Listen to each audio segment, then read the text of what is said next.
Oi, gente, tudo bem? Como é que vocês estão? Espero que com saúde, muita paz, não é? Então, nós vamos dar início à nossa aula de hoje e nessa aula de hoje nós vamos tratar sobre o tema A qualidade das minhas relações com o outro começa em mim. Comecem a refletir um pouquinho logo a respeito desse tema. Então, todas as relações pessoais, quer sejam familiares, quer sejam de amigos, né, amigáveis, ou no grupo da escola, da vizinhança, do bairro, enfim. Elas são relações que acontecem muitas vezes de forma natural e que vão se estreitando, né, se aproximando com a medida do tempo. Existem relações mais antigas, existem outras que são recentes, mas que podem ser tão fortes quanto as mais antigas. Tudo vai depender realmente de como você age. Então veja bem, a qualidade das minhas relações com o outro começa em mim. E será que essas relações se tratam apenas de relações de amizade ou de relações familiares muito próximas? Não, nem todas as pessoas são os nossos amigos íntimos, são os nossos amigos mais próximos. Mas nós podemos ter relações saudáveis com essas pessoas também. Então, eu vou fazer a leitura desse texto aqui, que vem a seguir, e aí a gente vai tratando desse tema,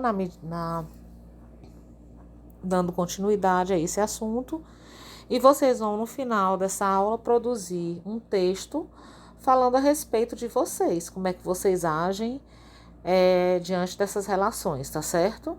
Mas eu quero que vocês sejam bastante sinceros ao redigirem esse texto, ok? Então, vamos lá. A qualidade das minhas relações com o outro começa em mim. Savabona é um cumprimento usado no sul da África. Quando duas pessoas se encontram, dizem uma à outra, Savabona, que significa eu enxergo você, te respeito, te valorizo, você é importante para mim. É como se apenas uma palavra pudesse ser traduzida a profunda correlação existente entre duas pessoas.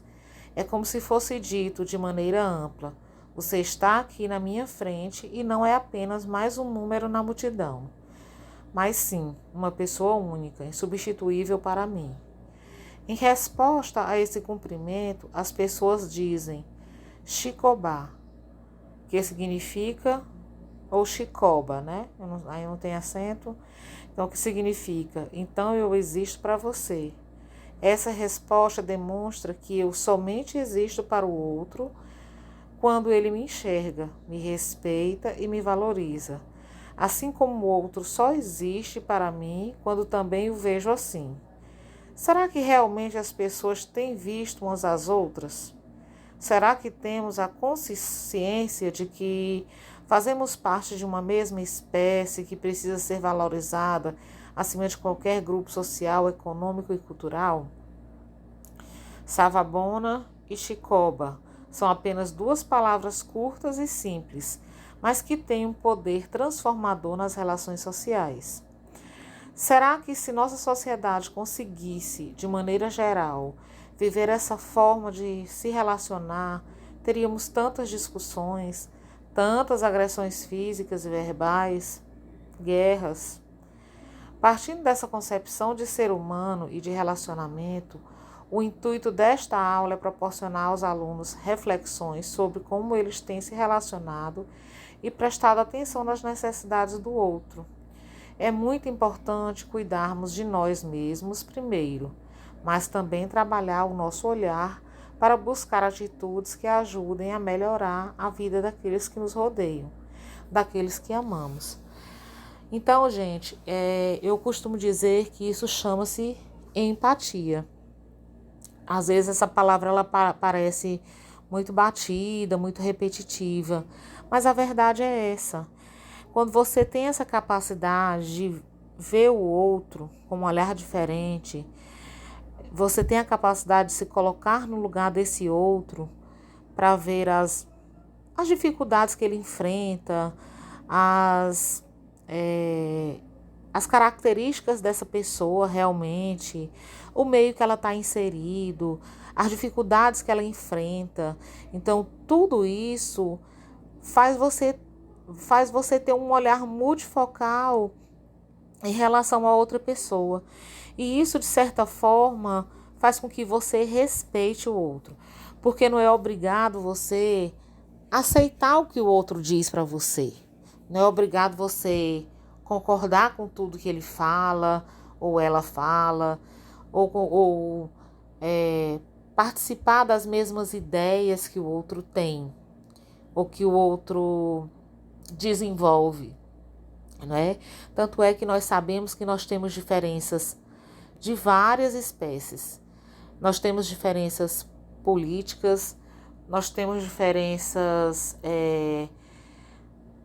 religiosas, nós temos diferenças econômicas, nós temos financeiras, nós temos diferenças de gênero, diferenças de orientação sexual.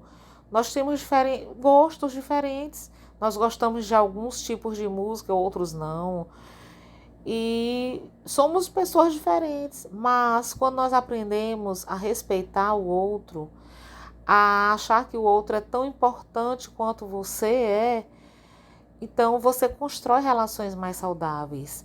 E muitas vezes a gente coloca essa responsabilidade no outro, quando na verdade essa responsabilidade começa em nós mesmos. Então, todas as vezes que você parar para pensar se está com indiferença com alguém, ou se está em atrito com alguma pessoa, e em vez de colocar sempre no outro essa responsabilidade de dizer a culpa de não estar sendo bom, de não estar sendo legal é dele, enfim, seria muito bacana que você observasse que isso acontece mais em função da sua vontade, né? Do seu ponto de partida. Então, você é a pessoa principal para que as suas relações pessoais elas sejam boas, elas sejam saudáveis, elas sejam respeitosas. A gente vai ver agora esse próximo texto que, de certa forma, corrobora com essa discussão. Então, aqui diz o seguinte: deveria haver em todas as escolas cursos que abordassem o processo de construção de pensamentos e de formação de pensadores humanistas, que promovessem um debate de ideias sobre o funcionamento da mente e sobre os grandes problemas biopsicossociais da nossa espécie. Esses cursos deveriam fornecer subsídios aos estudantes para desenvolverem a arte de pensar e a consciência sociopolítica.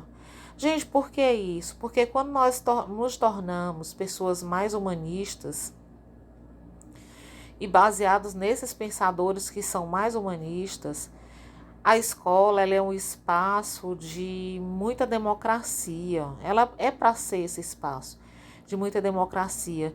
E se a gente trabalha dentro da escola com pensadores mais humanistas, que levam em consideração as diferenças que são inerentes a todos os seres humanos, nós teríamos a capacidade de construir, desde a tenra idade, ou seja, da idade mais, né, da primeira infância mesmo, esse conhecimento de que nós podemos ser pessoas mais sociais, pessoas mais próximas umas das outras, no sentido de ajudar, de corroborar, né, de entender o outro e entender essas diferenças de uma forma mais natural.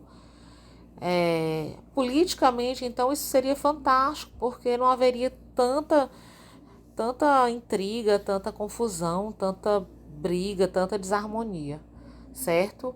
Então, somos a espécie mais fantástica da biosfera terrestre. Estamos no topo da inteligência de milhões de espécies.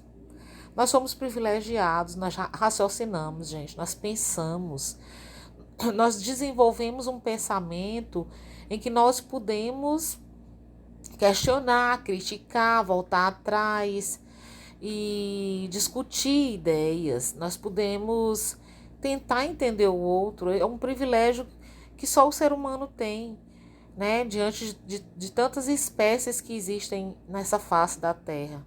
Mas muitas vezes a mercadoria que usamos na resolução dos conflitos humanos é a força, a agressividade ou a omissão. Muitas pessoas só conseguem resolver as coisas na agressividade. Não é à toa que existem as guerras, existem as batalhas, a violência, né? Ou a agressão, o levantar de voz. Não é à toa que existe tudo isso. Porque as pessoas querem forçar os outros a pensarem como si próprios. Isso não existe. Então,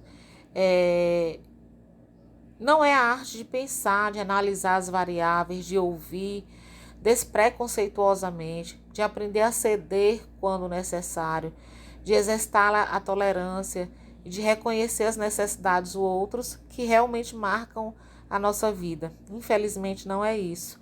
O que marcam essas relações hoje em dia é o que nós já falamos, é a agressividade, a omissão, a violência. E já imaginaram como seria muito melhor se nós pudéssemos ouvir despreconceituosamente, de aprender a ceder quando é necessário, de exercitar a tolerância, de sermos mais tolerantes mesmo, seria fantástico.